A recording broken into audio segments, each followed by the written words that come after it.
Hello everyone, I'm Emily. And I'm Scar. And welcome back to another episode of the Cottage Horse Podcast, where we get whimsical, wild, and whatever else every other Wednesday. We have an exciting episode for you today, so we hope you enjoy. Hello everyone. Hello all. How are we all doing today? Hopefully good. I know you can't answer back, but I still care. Well, yeah, I mean, we hope it's good. And if not, maybe tomorrow will be better.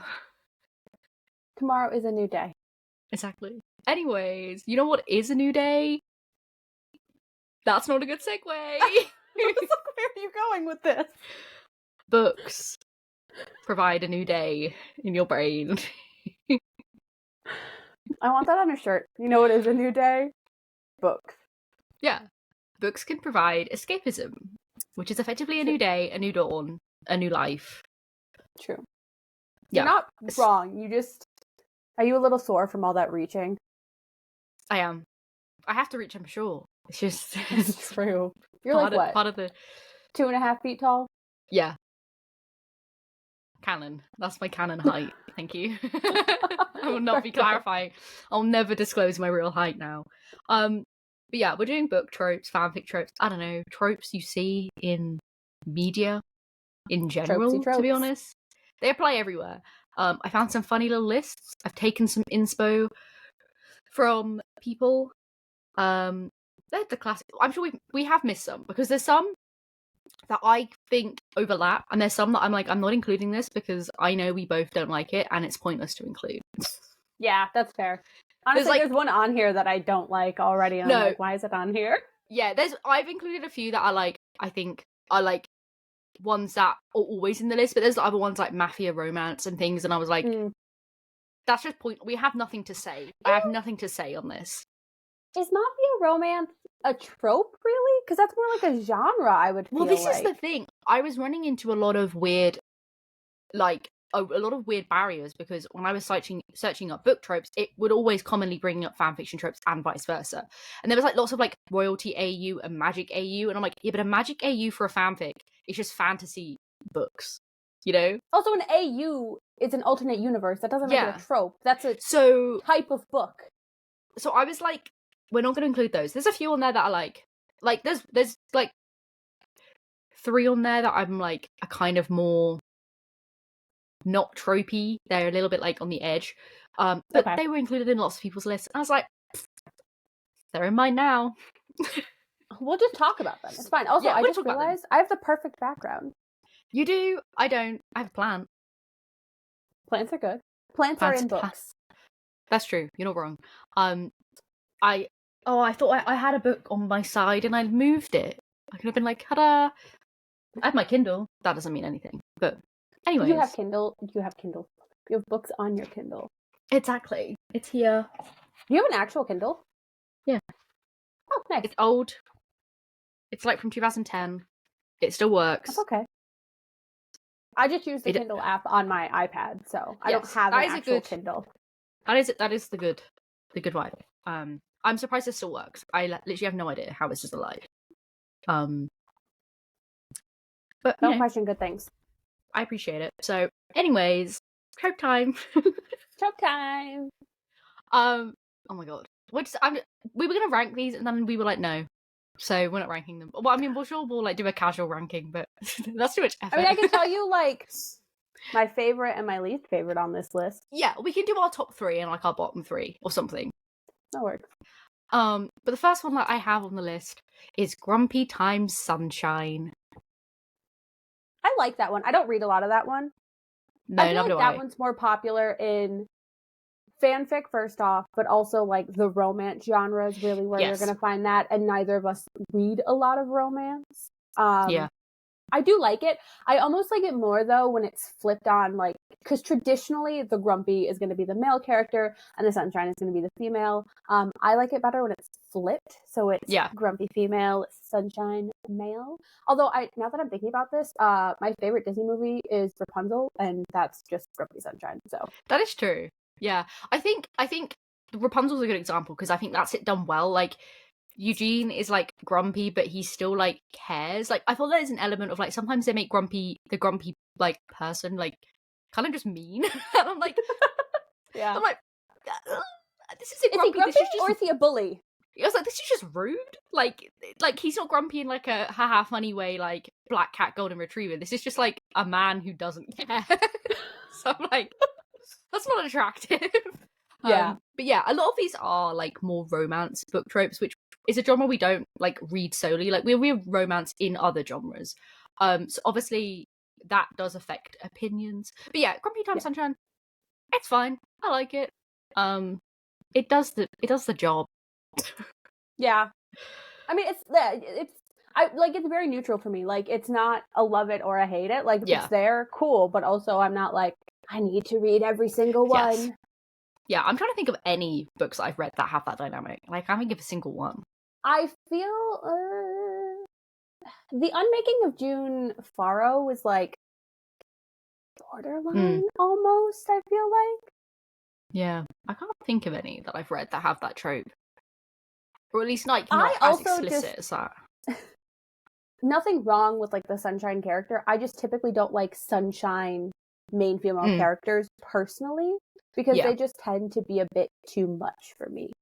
They also tend to be like grittier. They also tend to be like more childish. I'm like, I don't want a childish female protagonist because that feels a bit. They're always very naive. Sus. Yeah, it just feels a bit. Yeah. Weird. Like, no, that's totally valid. It can be done really well. I'm sure it can be. I know like people really like It Happened One Summer, I think is the name of the book, which is that trope, and people said it's like one of the best versions of that trope. I mean, I haven't read it because I don't care to read romance, but I've heard good things. So I'm like, yeah. Wow. Oh my god. Similar vein, I guess, but kind of like different. But Enemies to Lovers. This one I do love. Yes. But again, like, I feel like it depends, right? Because Enemies to Lovers can be good, but again, like, enemies, are they actually enemies, or are they just people like, no, don't do that, haha. I'm like, there needs to be a bit more tension than just like nothing. I'm like, if you're gonna go enemies, commit to the enemies. Like, I'm sorry, Feyre and Rhysand, not enemies to lovers. No. Just because they annoy each other and they like had a few spats does not make them enemies to lovers. Now, the Cruel Prince, which you see behind me, chef's kiss. Although actually that one is like borderline bullies to lovers. I was gonna say, like, there I think there's a very like fine line where it's like there does tend to be like enemies to lovers does tend to fall into like a more of a dark romance, which isn't a bad thing. I just think sometimes you need to be aware of that going into it because they can be quite more emotionally hard hitting than perhaps you like expect, and that can be a bit of a jump scare. Yeah, you're like, that's fair. But yeah, classic. Literally, like every fanfic trope with this, like I will gobble it up. I'm like, oh yeah, like no. Just there's something about it. There's something about it, and it just makes me all like giggly. I'm like, it's so funny because like I love to read it, but in reality, like if you even slightly raise your voice at me, I will cry. So like, obviously I'm happily married, so I'm not saying I could like have another love life anyway, but I'm just saying like in my love life, like could never do an enemies to lovers. Like if you do not treat me like a tiny little wee baby, I will just emotionally crumble. So I will say, like, I feel like enemies to lovers in real life is never like actually enemies to lovers. It's more like teasing. Like I've had that before where it's been like we pretend like we don't like each other, but like it's more of like a humorous kind of thing, and it's not like bullying, but it's like we piss each other off in like a funny way, that kind of thing. That's a fun thing to have. I suppose I have that. I show love through bullying. Exactly. I think that's more how it translates into real life, because otherwise you fall into like the bully trope, and that's a no-no. Unless you want to read that, which is fine. But like obviously in real life that's not good. Yeah. But linked to this, I put them as separate because in my head they are separate. Academic rivals. Okay, yeah. Oh, I need academic validation, if you didn't know, from me doing an undergrad and a master's back to back. Yes, we know. So I need that validation. Having an academic rival, it's literally so much fun. It has no right to have that adrenaline. It's just like something else. It's so like, I hate it, but I love it. Like, I'm like, oh my god, I need to be the best. But then I'm also like, just kind of fun. Ever like really read Academic Rivals? Like, I'm trying to think. I've read like I've read facts of it. I haven't read books of it. Yeah. But I think it's just such a cool concept because it's just like, again, because it's not necessarily like you can be academic rivals but be friends. Like a lot of my academic rivals in real life have been like really close friends, and we make it a meme. Like like on my master's course, it was like, oh, you get like a little trophy, and I'm like, I'm gonna get the trophy, and it's like it's just like silly stuff like that because that's just who we are. But like that's quite fun. So it's like slightly different. I just think it's cool. It's just like there's tension, there's like I think my issue with academic rivals in like normal like mainstream books is they're rarely written at a college level. Yes. It's typically done more in high school, and I really have no desire to read about high school children. I agree. I think that's why like I've only really read it fan fiction wise where they've been like aged up characters or whatever, because I agree. I think otherwise it's done in school and that is just like not for me. It also feels weird. There's nothing wrong with high schoolers. I'm a 27-year-old adult. Like I don't want to be reading about high school students. High school students who want to read about other high school students. No, thumbs up. I agree. Go for it.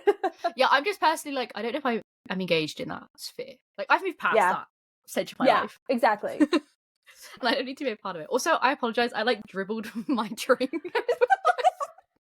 I need to acknowledge it because I was like, otherwise people are going to be like, what the hell was that? I like went to inhale and it like came out the side of my mouth and I was like, oh no.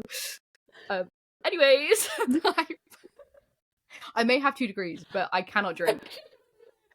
You're just talking about like your academic validation as you dribbled everywhere. It's because I was smiling and I just forgot that you kind of have to close your mouth to drink, and I was like, oops. Anyways, moving on. Okay. Friends to lovers. Oh, I also eat that shit up. Yeah. This is definitely like top faves for me. It's so wholesome. Yes. It's so cute. I feel like every great relationship is built on a great friendship. Obviously not every friendship has to be a relationship, but I think that really helps.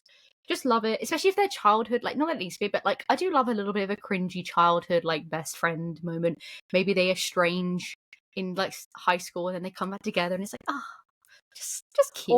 Or just I feel like the epitome of this genre is Perkabeth, and I eat that shit up. Oh, I love them. If you don't know Perkabeth, I'm talking about Percy and Annabeth from Percy Jackson series. Yeah, they are like. If I had to name a duo to fit that trope, it's definitely them. There's just so much about it because it's like the mutual pining, and it's like will they, won't they, and it's like ooh. It's so funny because I get sucked into those TikTok series, and there's a couple TikTokers out there who are really good at having chemistry with themselves, and I don't understand it.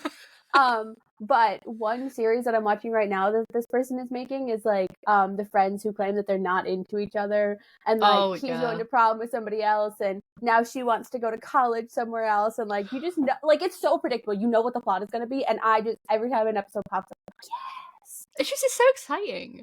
It's just like ooh, it's just fun. Like to have. That's the kind of stuff that makes me like kick my feet and giggle like a little schoolgirl while I read. Because it's just like it's cute. It's just exciting for like it's just like because even if like nothing happens, they're still friends, and it's like so it's like everyone wins, you know? Yes. So we love to see that.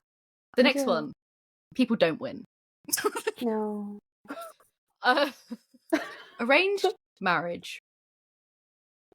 I've never read this in a book, only in fan fiction. Yeah, I have not either. I don't think have I? No.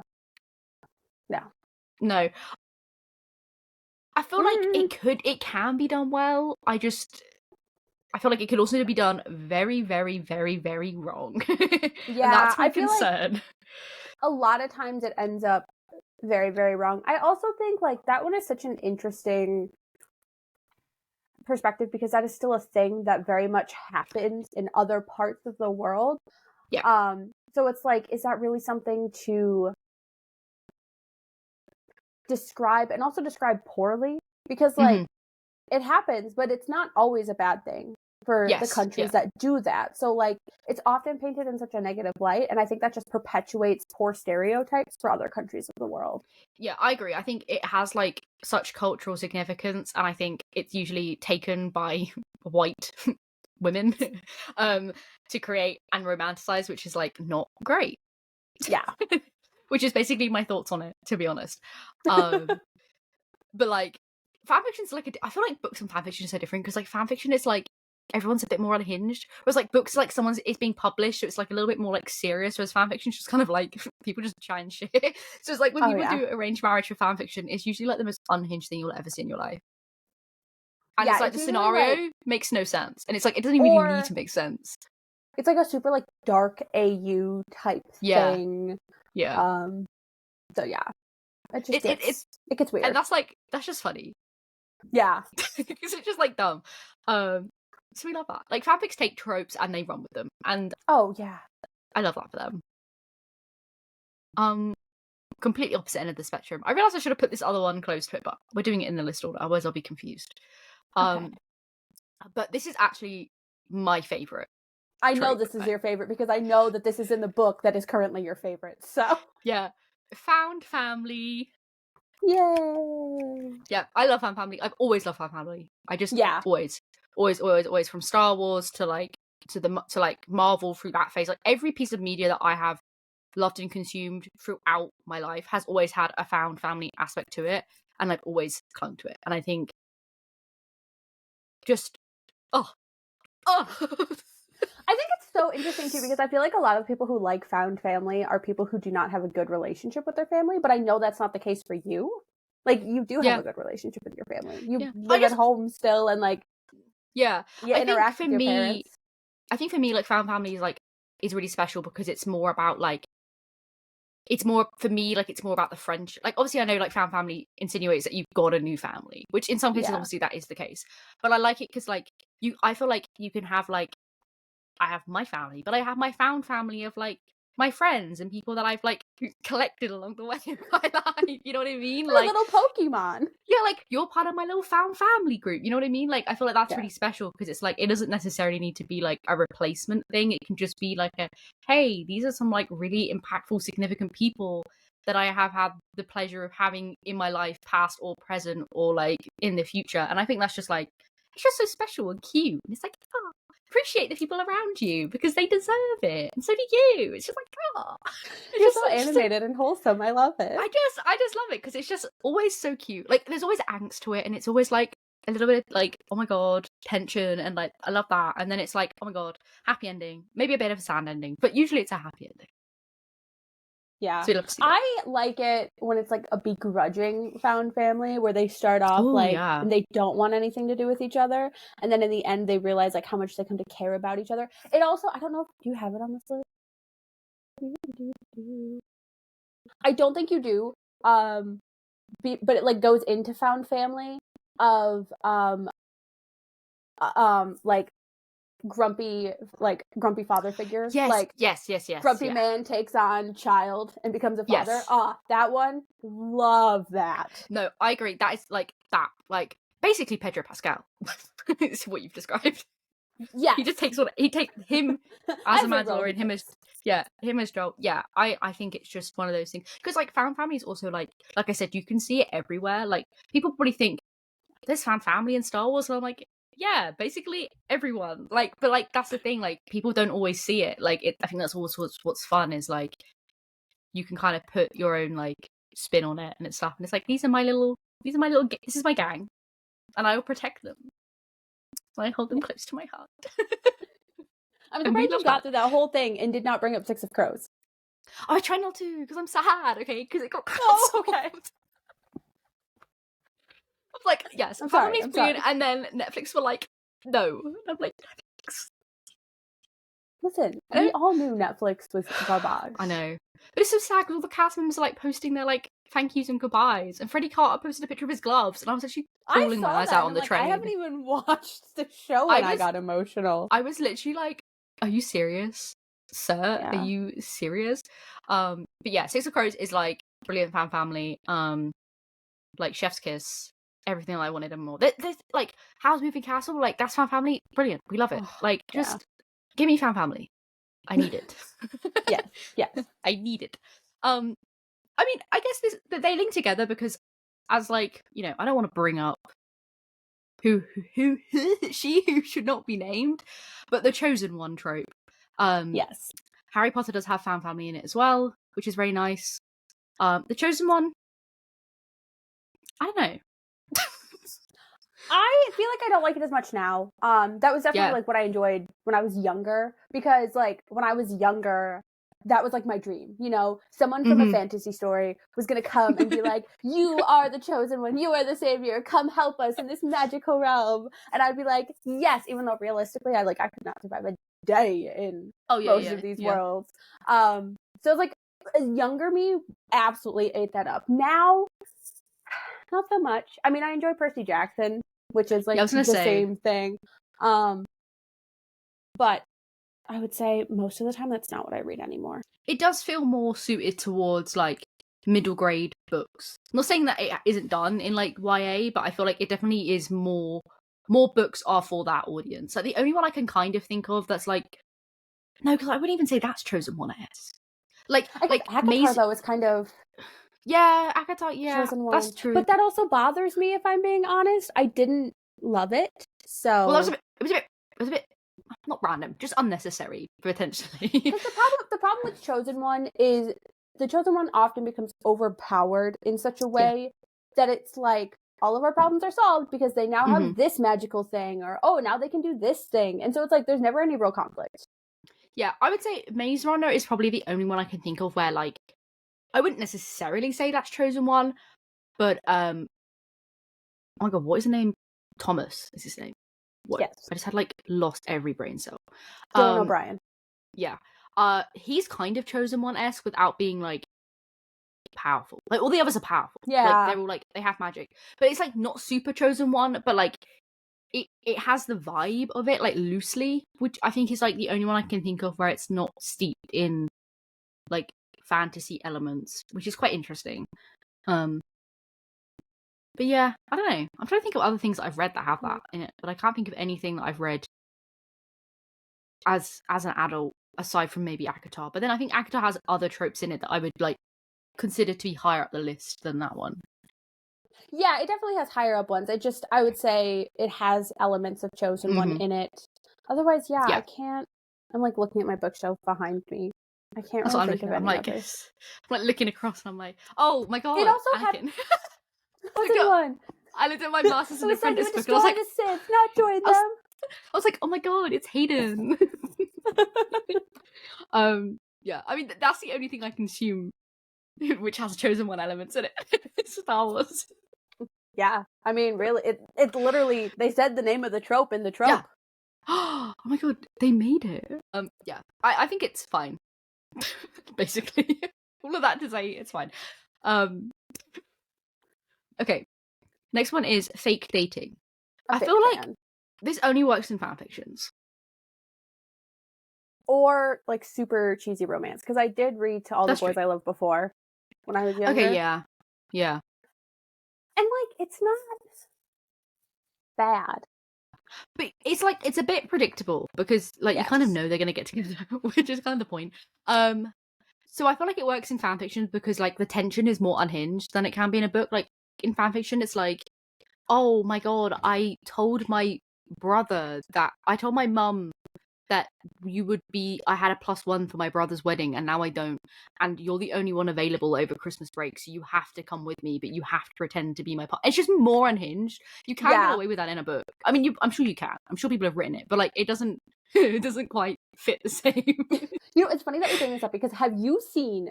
Okay, so there was all that drama with Sydney Sweeney and that guy whose name I don't know.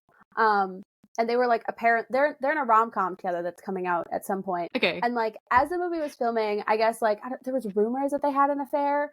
And then everyone's like, oh my god, the chemistry is going to be like off the charts. And then they released like the first trailer for this movie and everyone was like, chemistry? Where? Plot? Where? Like no one really understood what this movie was supposed to be about. They didn't explain anything. Like at one point she says, oh, we should pretend to date, but they never explained like why. were like, why are you pretending to date?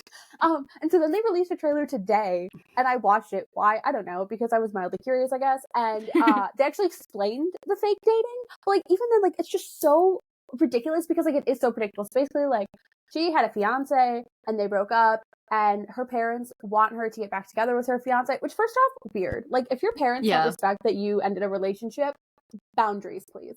And then so she's like, oh, let's fake date so that way my parents get off my back, and then your benefit is you really like this girl, and now she's gonna want you because like now you're unattainable. And I'm just like, that is so stupid. That's always the reason. It's always like, you need to come to my wedding, like a family wedding or family event, a family holiday or something, or like you were going to go on a honeymoon and now you have to bring someone else, or it's like, oh, but we got a fake date, so and so's jealous. It's so funny. Which is so silly. I will say the only like fake dating that I think is well done in media, Easy A, and even then it's not really fake dating, but like it is, and it's beautiful. I love that movie. It's perfect. Yeah, I agree. I think it's so hard to do. It's always going to be cringe, and that's fine, right? Like, I love, if I know I'm getting into some cringy, cheesy stuff, absolutely fine. I just feel like it's hard to write it seriously. Yes. Which is why it needs to be more like for the fan fictions, for the people out there who are writing author's notes about their family being caught in a house fire. Yeah. When this is a complete tangent. I'm sure someone's done it, but I need to see it. I need to see proof of this. I need an author to write their dedications as if they are an AO3 author returning from some sort of incident. If your book dedication is not like, sorry for the long wait, my best friend got like ran over by a car and I had to have like a brain surgery, I don't want it. I don't want it. The amount of times as a kid I'd come back and I'd be like, oh my god, it's been 7 months since this this has been updated, like there's a new chapter, and it's like the whole family just like died and they like were in prison or something, and I'm like, what is happening? My favorite is though is when there's one at the end of the chapter and it'll be like, I'm gonna try really hard to get the next chapter up, but I've been diagnosed with cancer and I have to undergo chemo, so I don't know if I'm gonna have a lot of time, and then the next chapter is posted like a day later, and it's like, what? Listen, I'm sure some of them were real, right? But like, maybe they are all real. I don't know. Maybe there's some plague that just hits fanfiction writers. Maybe God is trying to smite them all. I don't know. But it's just so funny because they're always the most insane things, and they just continue to get so wacky. And I'm like, yeah. But also, it's funny because they're like 13, so I'm like, what is happening in your life? Listen, I just need a book dedication that's written in that. It would just make my day. I think if I ever write a book, I'll do it. No, genuinely, that's like my thing. If I ever write a novel, my book dedication and my acknowledgements are going to be all written like that because it's just silly. Like, leave a comment and kudos. I think more book dedications need to be unhinged. So many of them are boring with like, oh, I'm dedicating this to my husband or to my best friend or to my mom. And it's like, no, give me unhinged ones. Please. Yeah, I think it's just funny. Like I did see one on TikTok where it was like they dedicated to their like pet hamster when they were like 5 or something, and I was like, beautiful. This is hilarious. Like, that's perfect. I love it. There's no reason. I think it's also funny because then all the significant like people in your life are like expecting the dedication to be to them, and then it's like this rat you found in the tube. Like, shout out to the rat that was in my tube carriage on the Victoria line earlier today. That was true. There was a rat there, and I'm gonna write my book dedication for him. Or the pigeon that stole my sausage roll. See, I would be like, I dedicate this book to that one bowl of pasta I ate at that one place. I have not stopped thinking about you since. Yeah. Gee, like, I just feel like it's so ominous as well. And it's like, what does this mean? And I think actually no. I would just do my dedication like, this is dedicated to my favorite person, you know who you are, and then everyone would be like, oh my god, it's dedicated to me, but nobody would actually know who I mean. Maybe I should dedicate the book to myself. This is dedicated to me, the person who wrote it. Has anyone ever done that? Surely someone has. Like, I dedicate this book to me and my own hard work, thanks. Like, me and my brain, thank you. Or like, I dedicate this to the barista who served me endless coffees while I wrote this book. Like, that's cute stuff. Yeah, I like that more. Anyways, that's my petition. Authors, go for it. Write better dedications. I will buy your book if you have. To us. Don't do that. Come on, you wouldn't love to open a book and say dedicated to the Cottage Horse podcast. I would. Find them on Spotify. I'd be kind of scared. I feel like that's scary. That would be great. But like, imagine if you took a book off a bookshelf, like in a random bookstore, and that was what I would think I'm in the Truman Show. My life would fall apart. I would genuinely have a mental breakdown in the store, and people would be like, "What is wrong with you?" And I would not be able to explain what has occurred.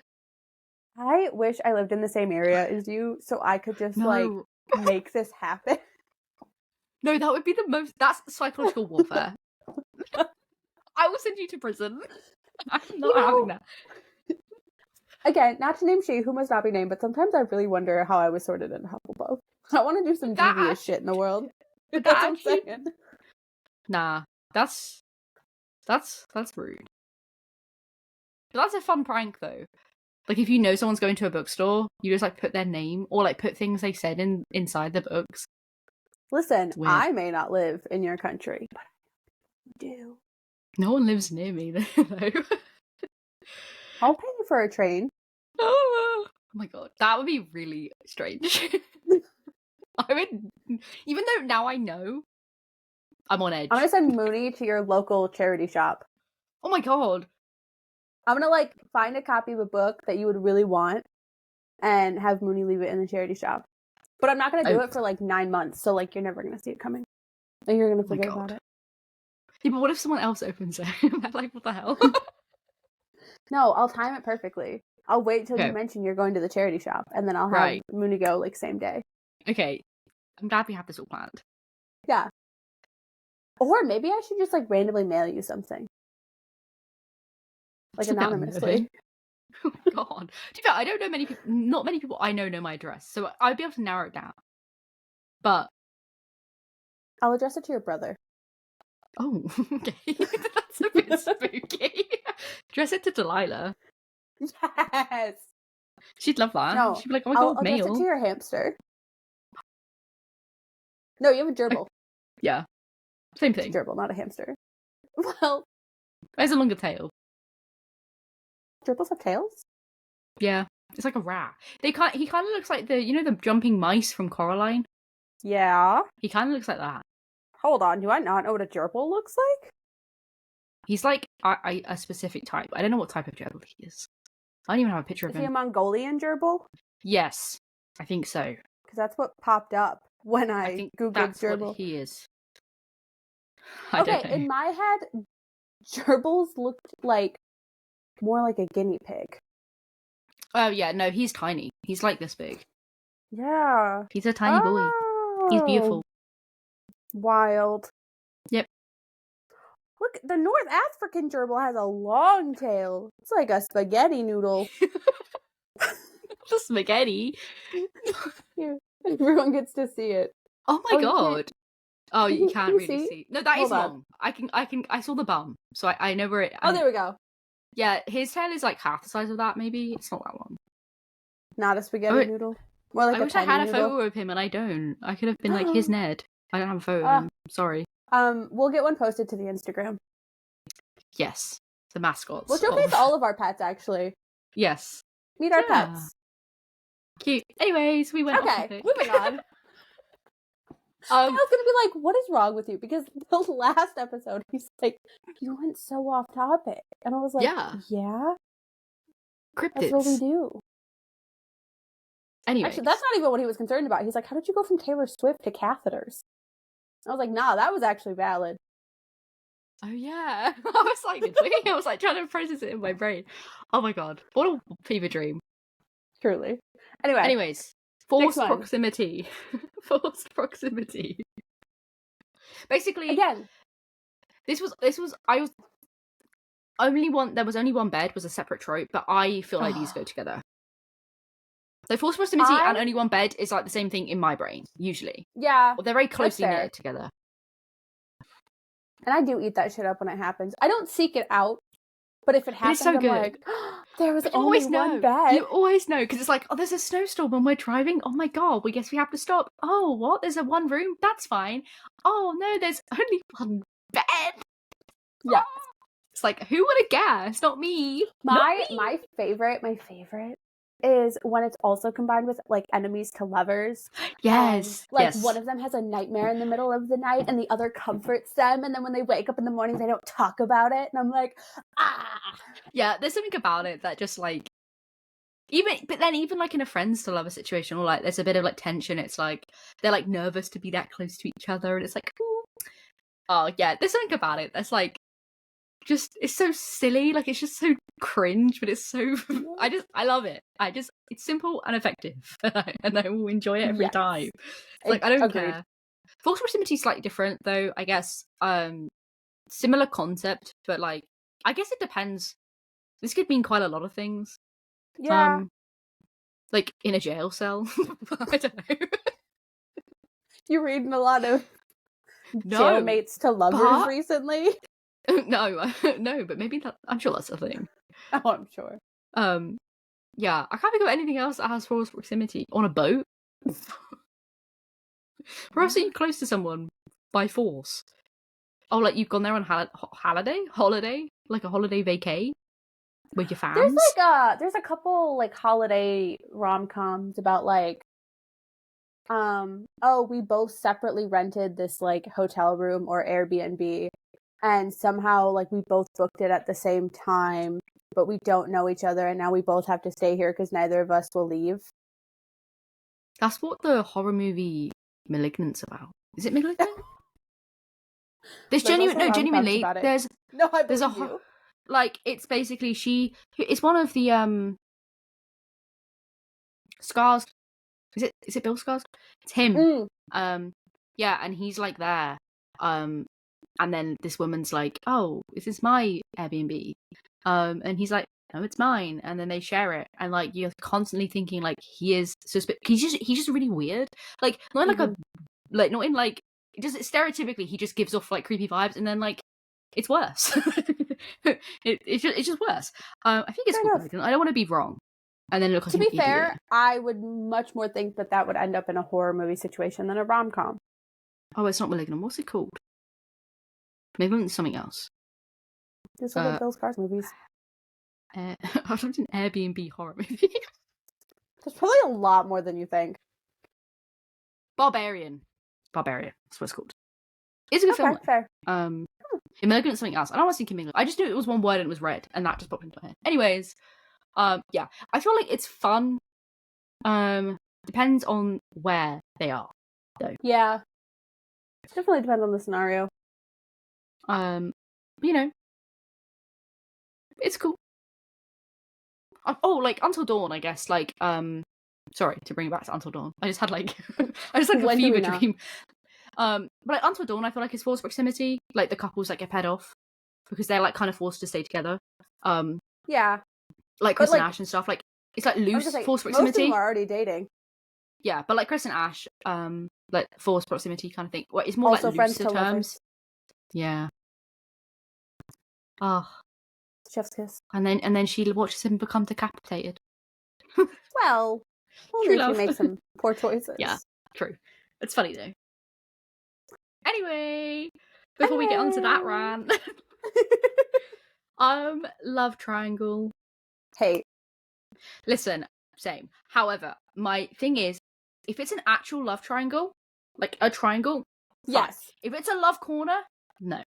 That's the thing. Love triangles in media, 9 times out of 10, are points. They're not triangles. It needs to because a triangle has to be character A likes character B B likes character C, and character C likes character A. Triangle. Triangle. Triangle. I'm for. Because you're like...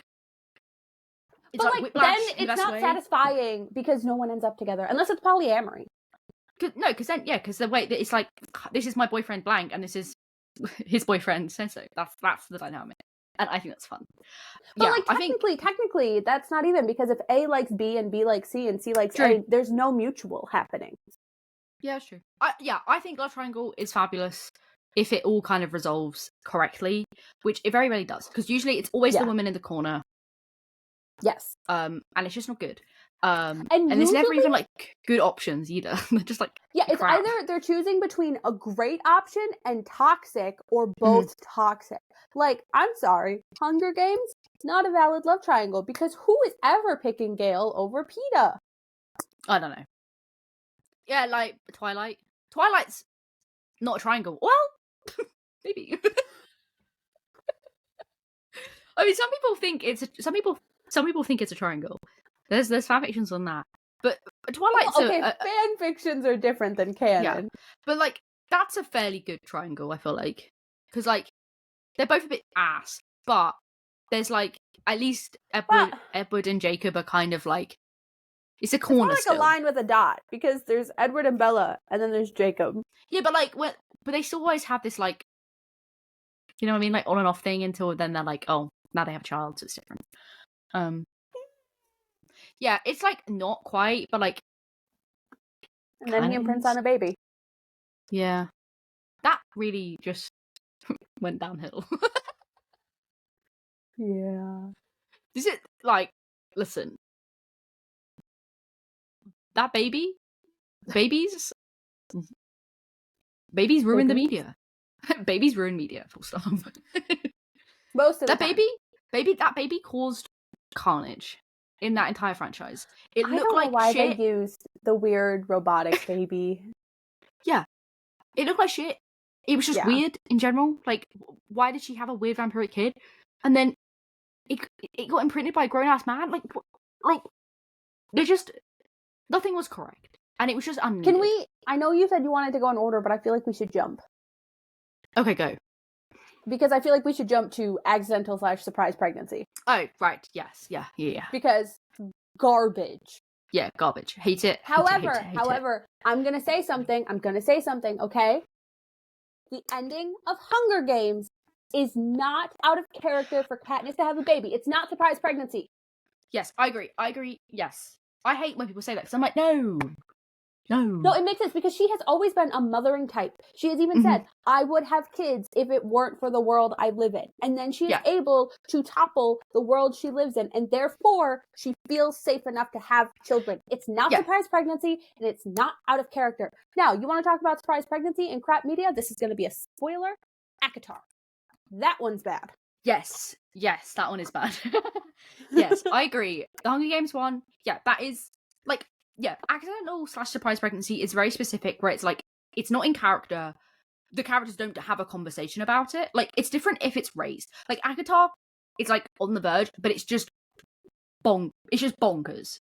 Like, it's just bonkers. I guess, like, my real issue with the ACOTAR pregnancy is bigger than just the pregnancy being there. No, that whole pregnancy is giving that whole Twilight. plot. It's giving Twilight. It is. Yeah, but I agree. I think there's just it's always just like, it's always baby trapping. Yeah. In romance. And I'm like, no. As soon as the female main character is like, oh, I feel kind of nauseous this morning. I'm like, nope, out. No, I agree. I think it's just one of those things where it's just like, it feels like a convenient way to ensure the couple ends up together. And I'm like, no. Like, I haven't actually read them, but 50 Shades of Grey. Yes. I haven't read them, but I did read the entire plot of all 3 books one time. What? Why? Sometimes. Were you just curious? Yeah, sometimes I just like, I'm never going to read this. But also, I would kind of like to know, like, I was kind of like, what is the hype? Like, so many people read these books. So I was like, let me just read the plot. My mom had read them. And I tried to watch the first movie. It's just not. Can I say something controversial? Yeah. I think Dakota Johnson's kind of a bad actress. You know what? I don't disagree. No, in that film, she's not serving. No, but like... But then I wouldn't be serving either. Did you ever watch the Madam Web trailer? No, I didn't. Watch it, because she's not good in that either. Well, have you seen her lime interview? She just has a bunch of limes on her kitchen side, and she's like... She's allergic to limes? I know! Like that's not her choice, but still, it's funny. I give her a shout out for calling out Ellen in that one interview. Yes! That was great. But otherwise, like the Madam Web movie, she can't act, and then Sydney Sweeney also really can't act. So I'm just like, listen, can I act? No. I mean, no. Like I was saying that. No, I know what you mean. I know what you meant. I was gonna go like, well, I was like, we did cosplay stuff for a while, so I guess like there's an element of like acting there, but like I was a theater kid. Yeah, same. I'm not an actor. So I know it's difficult, but give a little bit. You know, at least change your facial expression. It's giving like Disney Star energy where they just aren't given direction, and it's like just because that's how the line is written does not mean it's how it's meant to be delivered. Like, provide some substance. Yeah, it's a choice. Not a good one. No, but oh well. But anyway, accidental surprise pregnancy, trash. Which actually, I'm gonna say one more thing on this topic because you know the Kissing Booth movies. Mm-hmm. I read those when they were on Wattpad. That's a flex, is it? I read that and After. When After was a Harry Styles. I almost said Harry Potter fanfic. Harry Styles fanfic. That would be a completely different vibe if it was based on Harry Potter. But anyway, the Kissing Booth, when it was originally on Wattpad, had an accidental pregnancy trope. And not only did it have it, it did it in the worst way. And she didn't even find out she was pregnant until she lost the baby because she was in a closet and a shelf fell on her. And then she miscarried. I'm not laughing about miscarriage. I just... No, this is going to be clipped out of context. No. Oh, God. Bunker situation. So... Why wasn't that in the movie? Listen, I think Joey King would have slayed that. Yes, listen, Joey, I know she gets a lot of shit, right? And it's funny to hate on people. She's such a meme, and I kind of love her for it. She's very intense, but she's not bad. People really dislike her, and I think her name's Bailey Madison. Yeah, I'm just like, I don't care. Like, that's not like being mean to her. It's like, I just don't really care for her. Yeah. I haven't, like, Kissing Booth's the only things that I've actually seen her in. I've seen her in Ramona and Beezus. I have no other reference for her. I thought she did a fine job, as did everyone in that movie. It was just always going to be poor because of the script, so it's whatever. Right now, Jacob Elordi is really shitting on those movies. He's like, I didn't even want to make them in the first place. And it's like, then why did you? Yeah, we could tell. He did not want to be there. That man gave... No, he did. But I'm like, I'm not saying it was a paycheck, be grateful. But like, it was a paycheck. You did it. Move on. Yeah, I don't understand people who do that. Like, unless there's like something significantly went wrong during production and like you're like, actually it was a really bad time because of X, Y, and Z or because of so and so, then fine, valid. But otherwise I'm like, unless it's Robert Pattinson hating on Twilight, and then I will live for that. Yeah, but everyone hates on Twilight, so it's fine. Anna Kendrick like forgot she was in Twilight. Yes, I was just about to say the best thing is Anna Kendrick forgetting that she was in it, and I was like, you were like one of the main friends. You were actually a part of the plot. You were quite significant in the first movie. That would be me as an actor. I just forget everything. I'd be like, okay, moving on. We gotta go back up. Yes, hates everyone but you. Beautiful, incredible. Yes, I see. In theory, 10 out of 10. In execution, meaning in real life, no. Agreed. Like, if my partner did not like my friends or my family, or was, like, not reciprocating to them, red flag. But in a fictional setting, I kind of like it. It works really well with, like, the morally gray characters, and so it's just, like, there's just something really, like, I don't want to say beautiful. Beautiful is the wrong word. Addicting about somebody who like would burn the world to save you, and like to be loved on that level. Oh, listen, love of my life, Kaz Brekker. Like, he is that man. You know, there is a reason that I haven't read Six of Crows yet, and it is Kaz Brekker, because I just know that I'm going to become emotionally unhinged about this man just from the little bits I know. I am. I am. And Freddie Carter does like such an amazing job, and I'm like, I hate you. Why did you do it so well? Yeah, that like I agree. I think it's just when it's done well, like it is in Six of Crows, where it's like it's morally grey and not like they're just like a villain. Like you can do like good villain ones, don't get me wrong, but like usually villain is like, you know, they're killing people. But I guess Kaz does kill people. But like, you know, it's different, it's quirky. Is it justified though? I feel like it's justified. I could say anything. You could say Megamind could why am I thinking about why was Megamind the first villain that I thought of? Villain. It's anyone. It's an animated man. Alien. I'm so embarrassed. Why did I say that? We learned today that Scar has the hots for Mega Man. I don't. I saw a TikTok about it earlier. I saw a TikTok and it was talking about why do people find animated like applications of things with big body parts attractive, like Megamind Barry B. Benson because he's a big bum. Listen, can we talk about the people? I'm in Forbidden Love. Maybe Forbidden Love. To fuck that beast. Why? Like, what was happening in that studio for them to allow that? What was the voice actor thinking? Like that whoever that voice actor was for that woman, right? Like, and the fact that the like boyfriend or whatever is made out to be the villain. It's literally, it's like it's a bee. Like imagine being so fragile and so insecure that you think your partner is going to cheat on you with a bee. Okay, but like they were giving each other looks. No, he had Riz. Barry Vincent did not need to have Riz. Like, why did that bee have so much personality? What was in the air at that time? There was something really I don't know what they were doing over in the studios at that time, but it was whack. Like, is that a DreamWorks movie? Yeah. That explains it, honestly. No, it does. But I'm just like, what? And then they're like, kids these days are so perverse. And I'm like, why did you make a bee? Like, why did you make a bee fuckable? Like, let's be real. Let's just. Well, according to that woman, okay. Just because one person thinks he's fuckable does not make him fuckable. Well, I'm pretty sure at one point he was like ranked as one of like on Tumblr as one of the like sexiest animals.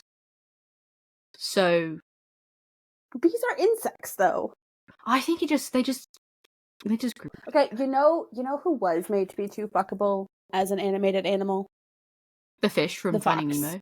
Oh, the way we said The two different fish. things is so embarrassing. The scarfish from Finding Nemo, the angelfish. Why? Why was he saucy? The way he comes out from behind the cave, he's like, I was going to say the fox from Zootopia. Yeah. Yeah. The fact that we said two different animals shows you that this is the conspiracy theorists. It's these are the people that are ruining our children. It's the animation studios making the animals sexy.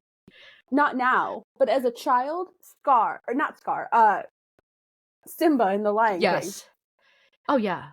Yeah. Simba's a child, so like not now, but yeah, and then like the Robin Hood fox as well.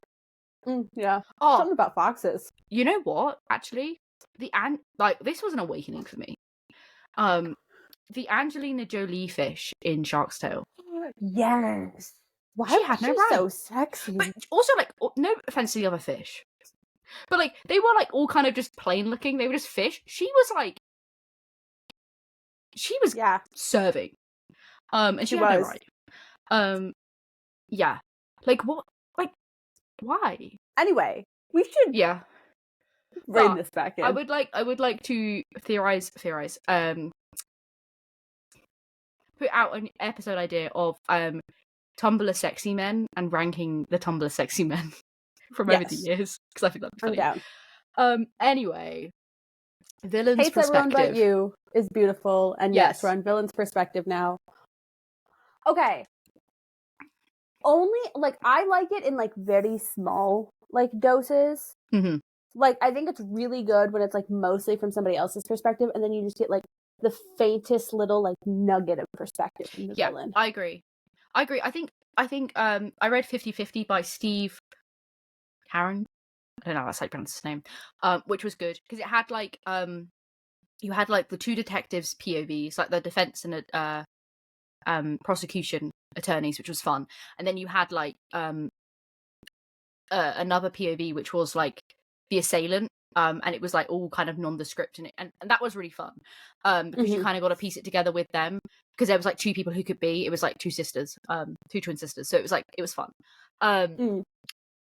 Or alternatively, small doses, but also if you don't realize it's the villain's perspective and they're the only POV, that's quite fun. Yes, that's true. I haven't read anything like that, but I think that's really, really cool.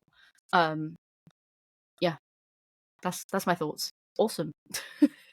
Yeah, we touched on Forbidden Love, B movie. Is there more to say? Really, I think that's it. Yeah, Forbidden Love is just like, I don't know, Romeo and Juliet. Like it's so often done badly, and like it should be forbidden. Like, yeah. don't. Well, this is the thing, right? Like, one of the tropes on there was age gap, and I'm like, age gap is not a trope; it's just illegal. If it's illegal, like if a it's crime. Like, I'm like, age gap insinuates, like, age gap to me as a trope insinuates like teacher student, which is just like not it. Like age gap never, but also age gap of I'm an 18-year-old girl and here's my 500-year-old vampire boyfriend. I'm like, no. No. Yeah. So just Forbidden Love is just a weird one. I'm like, yeah. Yeah, anyway.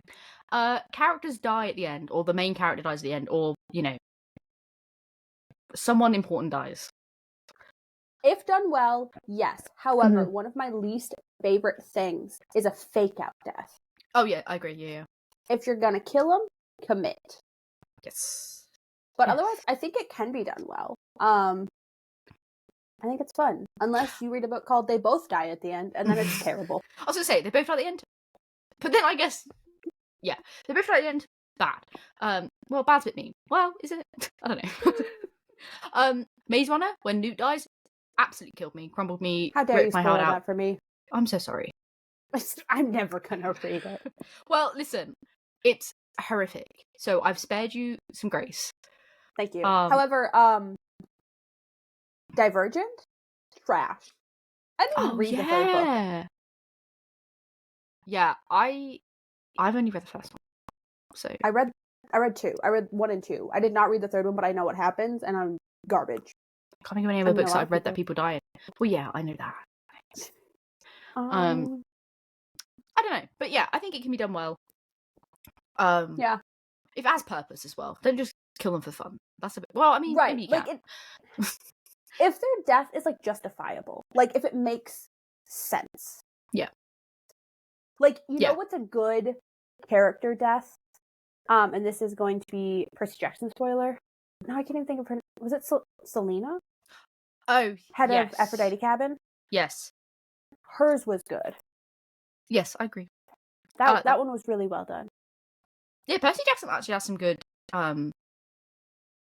deaths. That sounds really bad, but like, yeah, the scenes in there where characters die are actually really, really strong. Oh, like what was his name? Oh, the kid from the Hephaestus cabin that died on the ship. Oh, Charlie. Yeah. Charlie's hurt. Yeah, they Rick Riordan. Damn. Finnick in the Hunger Games. Finnick. Oh. That one, it's so good, but I don't think anything has hurt me more. But also, can I just say, the way it is written, I legitimately did not realize it happened. Oh yeah, until it's like pages later when they're like, "Where's Finnick?" And I was like, "What do you mean, where's Finnick?" And then I like went back and I reread it and I went, "Oh my god, Finnick!"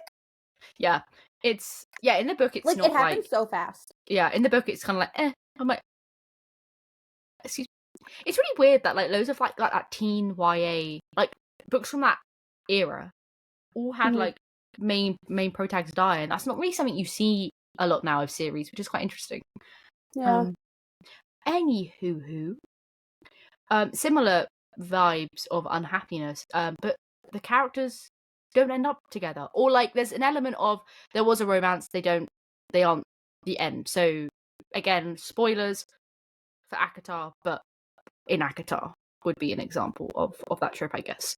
I think it's fine. Again, it's fine if it's well written, because I also think it's really interesting to look at romances that end with them together and be like, would they actually stay together? Yes, I agree. Yeah. Because most exactly. of the time the answer is no. Yeah, I think it's quite fun. Sometimes like if they can kind of be together and they drift apart, like especially if you're telling the story of like two people, I think that's a really interesting concept to have. But obviously it has to be done well and with purpose. And there doesn't necessarily need to be a conflict, because I feel like they always are. Like, I feel like typically it would be like there's a big massive argument. It's like, well, no, you can just kind of be like, hey, this ain't it, Chief. And it's like, that's okay. Yeah. But yeah, I think it's cool. Just, you know, you don't really see it a lot, to be fair, though, because people are cowards. True. Slow burn. Like tied with enemies to lovers as my favorite. I think this is definitely up there as my faves. A slow burn. Oh, it's just, but then I kind of get mad. I'm like, oh my god, and then I'm like, I literally picked a slow burn. I know, but like, there is nothing quite as satisfying as when they finally kiss. But also, if you do a slow burn, make it a slow burn. Oh yeah, like not 200 pages. Like sometimes it might need to be a whole book. Yeah, and that's fine. Don't be scared. I'm saying to all the authors out there that they need my advice. Don't be scared. Yeah, I love it. It's come from my fanfic era of reading like 79 chapters of like nothing before they like kiss. Yeah, I think again it can be hard to do well because if you don't know how to fill it. But I feel like if you do and you have good characters and good narrative, it's like 10 out of 10, stunning. It kind of fits with like other tropes in there as well, so even better. Yeah, honestly, to anyone listening, if you can recommend a really good slow burn, hates everyone but you, enemies to lovers book for me, you can be my new best friend. Is that your top 3? Have you decided? I think so. Okay. My third one hasn't. Oh, has it? No, I'm just trying to decide. But I think I have to reread all of them. Yeah, my third one. No, because yeah, my third one hasn't come up here. yet. Yeah. Okay, next one. Keeping with the sad theme, tragic past. So just a protagonist who's a little bit sad, or like there's like an incident that's occurred, and it's like, ooh, you know, don't know how else to describe it. No, I'm sorry. I was trying to like think of like instances of it, and like for whatever reason that one TikTok sound popped into my head of like, I ate my grandma. Yeah, that's a tragic past. It depends, because sometimes I feel like they try and just like really like lay on the trauma, to the point where it's like, okay, we get it. Yeah, they're sad. Yeah. So yeah, it's not bad. Yeah, I think it can be done well. Like Demon Copperhead is a brilliant example of tragic past written really, really well. Obviously it's a kind of retelling of David Copperfield in like the more modern era. It's fucking devastating. It's a horrible read because it's just emotionally awful. Yeah, it's really, really good and it's really interesting. So like that's an example of it done well. Six of Crows again. But then yeah, there's other times like Colleen Hoover, who does tragic past and then makes it a romance element. And I'm like, no. Yeah, I think also like if you're gonna have a tragic past, your character has to reflect that in the whole book. They don't get to just reflect it in one scene. It has to be part of their character, and they have to act like according with that tragic past. Yeah, exactly. I mean, it depends. It also depends when the event or events occurred in like relation to like when it is set, because obviously as well, like you kind of got to allow time to heal, or they are still healing or still coping. So yeah, it's a very fine line.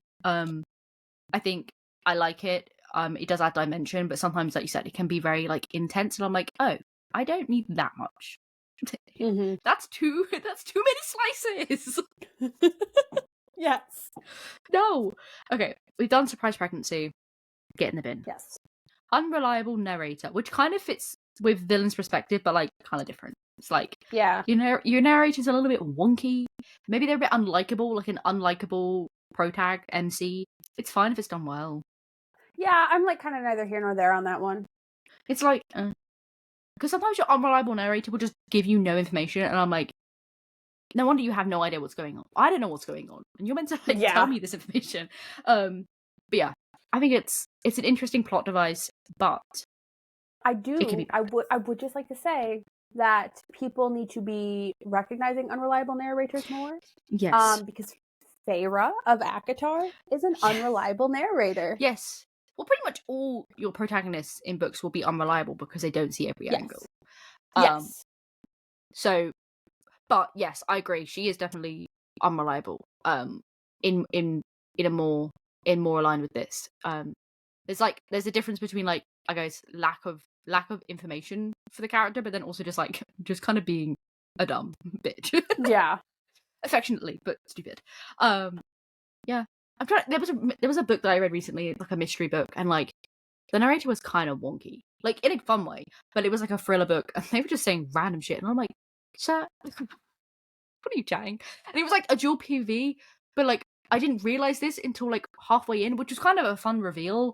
But then I was like, oh my god, this is past and present. Like, and I was like, I do love when you can't really tell that that's what's happening. Like the first season of The Witcher was really good. Yes. When you were like, oh, we're on 2 different timelines? Yes. That was great. Fun. Yeah, because that was unreliable, because like both of them were saying things, and I was like, this doesn't add up. This is not what you said earlier on about what you had for breakfast. I was like, this is silly. And I was like, oh, it's 2 different people.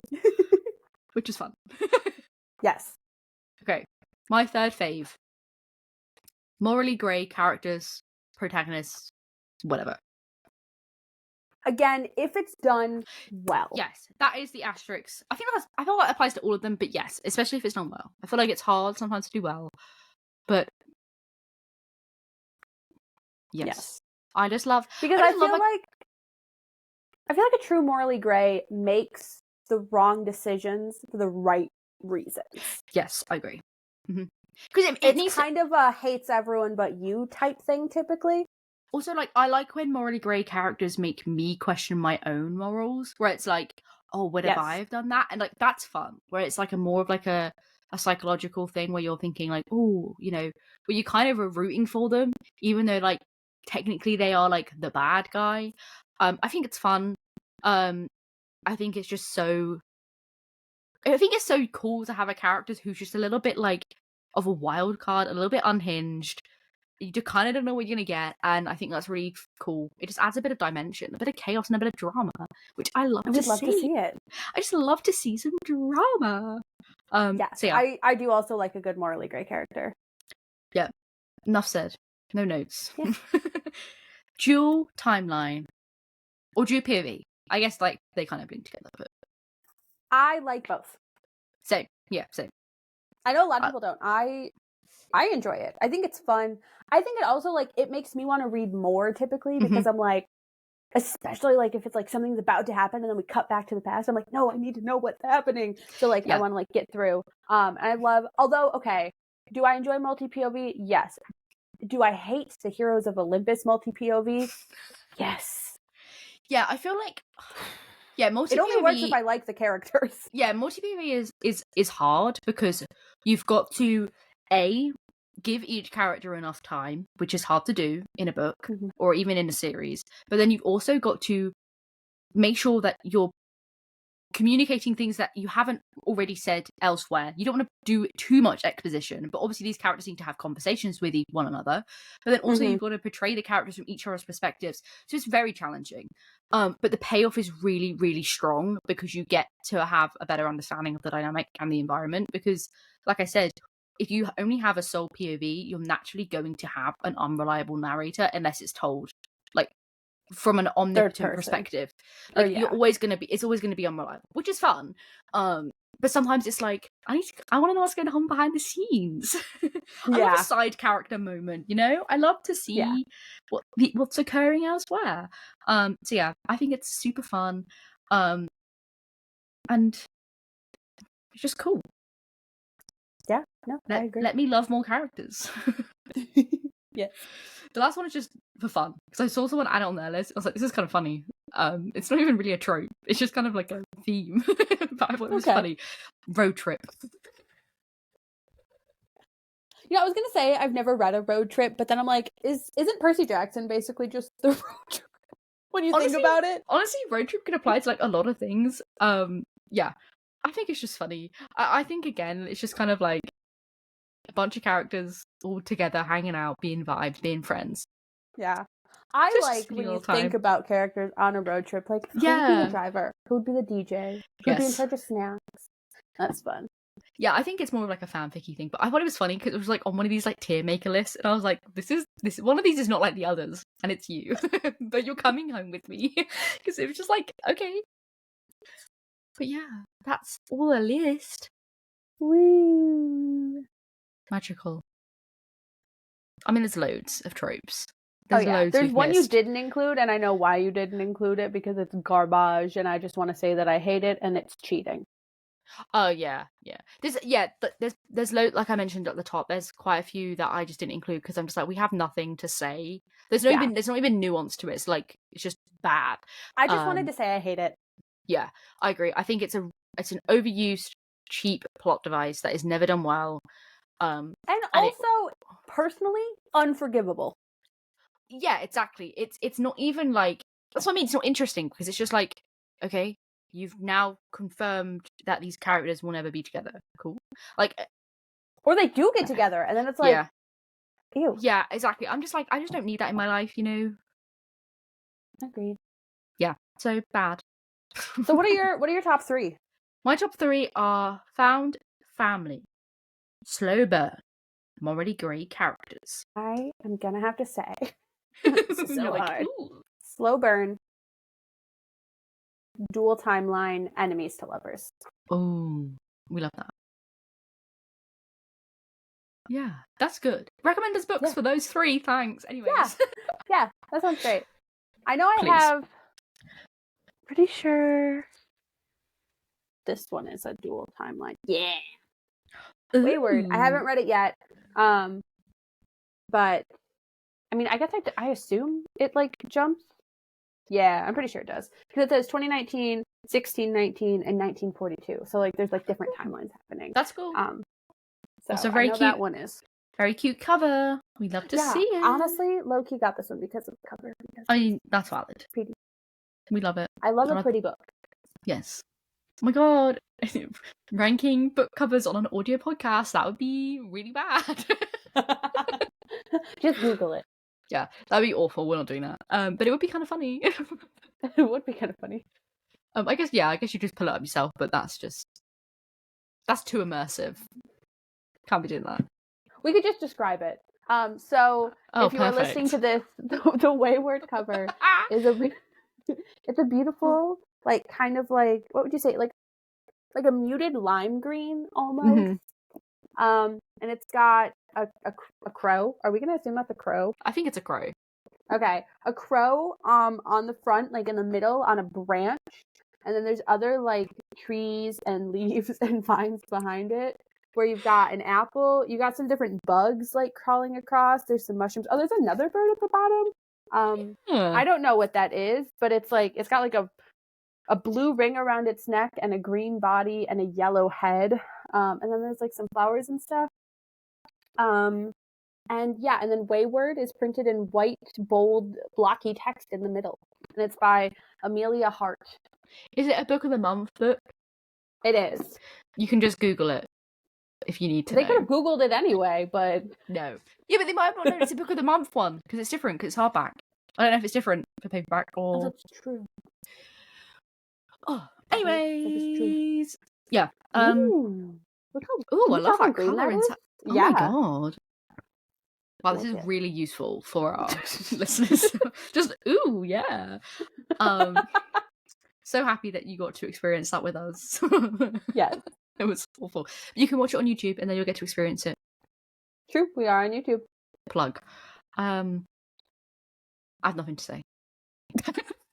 My head is empty. Nope. Honestly, we've gone on such a journey this episode. Yeah. As we always do.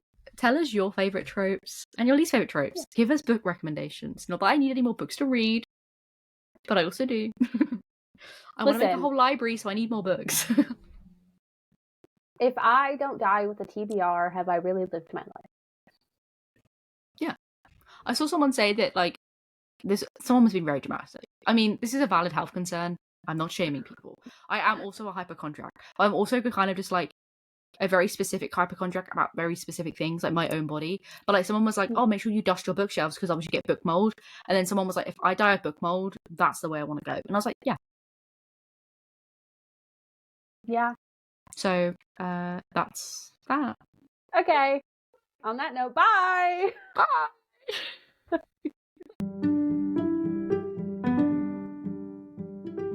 Thanks so much for listening. If you haven't already, make sure to subscribe so you never miss a new episode. To stay connected with us, then follow us on social media, which are linked in the description.